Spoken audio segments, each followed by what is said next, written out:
How we going, everyone? Stinking hot weather brings on problems. The leaf spots coming back. We've got to clean these out anyway.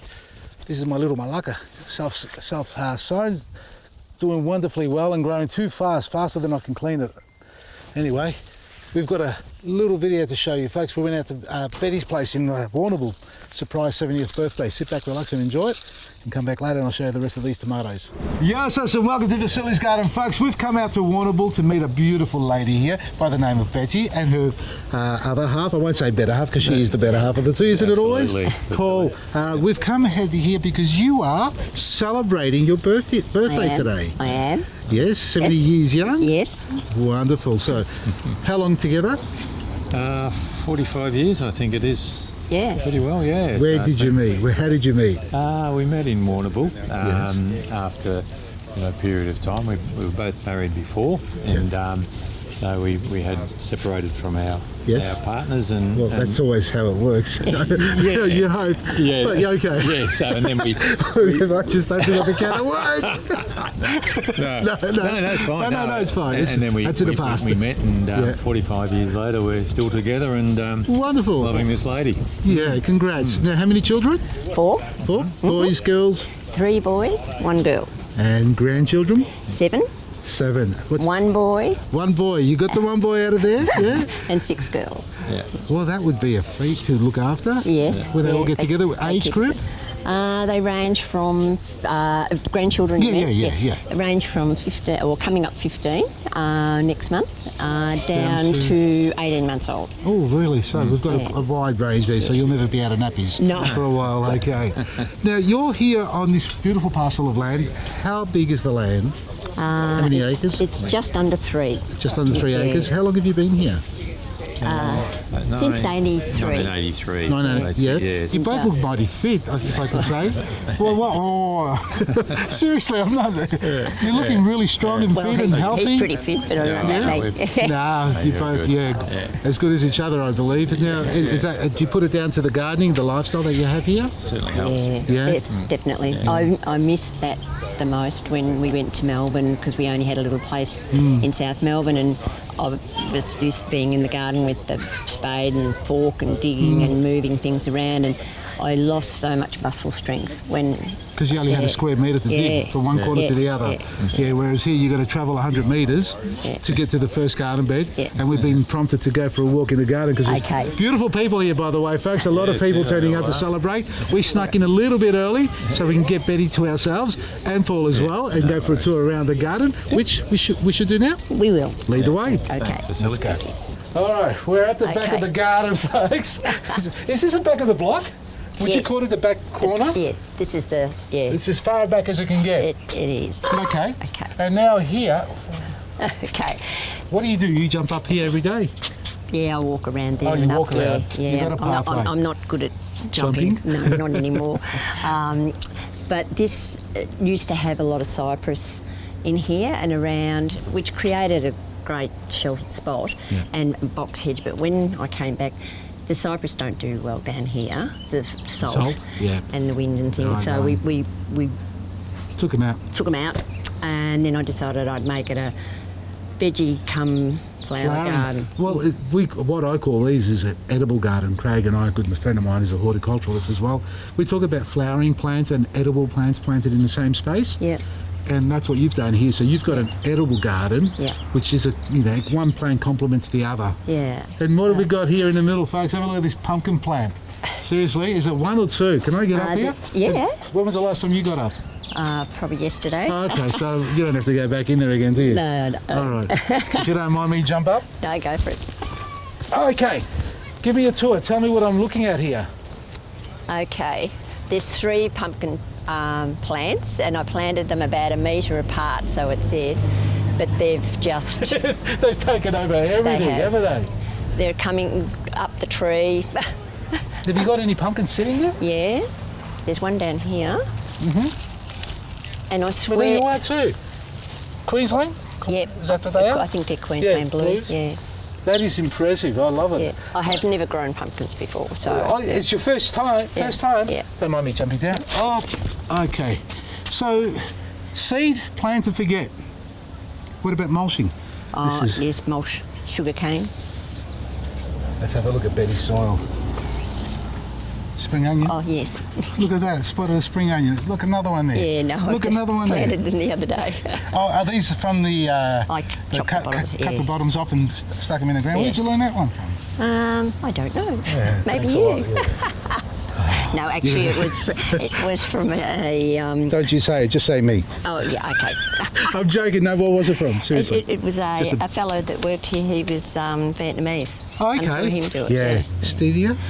No, this is basil. Oh, it is too. It was up here, and I chopped it right down. Well, yeah, we'll have to cut that one out, eh? Made a mess of that one up. Got that one wrong. Oh, this is woody, eh? It's in the middle. Yeah. Second year, third year. Perennial basil. No, it's only been. No, don't tell me 3 months. It's so woody in the middle. Look. Well, it grew so big. Yeah. Very nice. Now, this is only one corner of the 3 acres approximately. And you do all this gardening yourself still? Pretty much. Paul helps me Yeah. a lot with heavy stuff, and Yeah. then the caretakers that we have, that they take the bookings for the loft and, Yeah. and do the cleans for the loft and things like that. He'll do help it if need be. Yeah, if there's extra heavy work to be Yeah, done on shifting yeah. soils and walls and things like that. But we didn't have much mulch and stuff like that down when we first came back, and it's just made life so much easier. Yeah, so give us your, little short version of what you think mulch does for your garden. How's it helped you? Oh, it helps with the watering. Yeah. I think it keeps the weeds down, and we try to use sugar cane because I can dig it back into the soil. It's and light stuff like that. enough mulch to break down as a mixer into it. So And I know you like pea straw. no, I don't. I had it once. I've changed my mind. I just got sick of Pulling out peas, that's what happened to me. I like it by comparison more so than the sugar cane, because that does break down a lot quicker. I've been using bean straw, but it's out of broad beans, not your climbing beans. Oh, right. Your broad beans. So where you would once have 20, 30 beans or peas sprouting in your garden, you'll only have 1 or 2 maximum. Right. It's lighter. It's in between pea straw and sugar cane. Yeah. I don't think it's available retail-wise. I got it from a local farmer who's doing the acreage of that stuff, and it works a treat for me. And the thing about mulch also, folks, so this is what I noticed this morning, is that your soil underneath can dry quite quickly without, as we know, but it still does dry even with the mulch on top because it sucks up the moisture. Yeah. So you've got to hydrate the mulch, but you're still reducing your watering by at least half. Yeah. But more importantly, the soil doesn't die completely because your life is there. Yeah. Wow. I'm just looking at the wall. Sorry, I'm looking at the structural integrity here. Huge retaining walls. And back in the heyday, you would have shoveled all this in yourself. Yeah, I think we had a truck. And actually, it was probably what was dug out of here. Yeah, and pushed it to piled there. up. Yeah, Yeah, and then just they topped built it up. And when we cut all the trees out, we kind of got rid of some of that soil because of the cypress, and I'd heard that It's plants contaminated. They don't like it, the oil resin that's left behind in there. So we put some fresh soil and heaps of mushroom compost. On top, and then you mulched it. Yep. And all the wonderful stuff that we have, right? Yeah. You say yes. Yes. Absolutely. Come on, let's go to the next area. Only 2 plants. Yes. That's what we're looking at here. One. Yeah, 2. 2 plants. One here and one at the back. But I have found, because I grew a tomato in here last year, and I wasn't here a lot, and when I'd come, the snails or All birds, over it, whatever, yeah.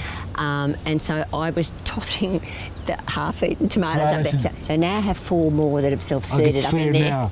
All right, I got up there to have a look around the garden. All I could see up there was a pumpkin plant, but now from this angle, tomatoes are sprouted there on their own. They're going to be there every year now. Yeah.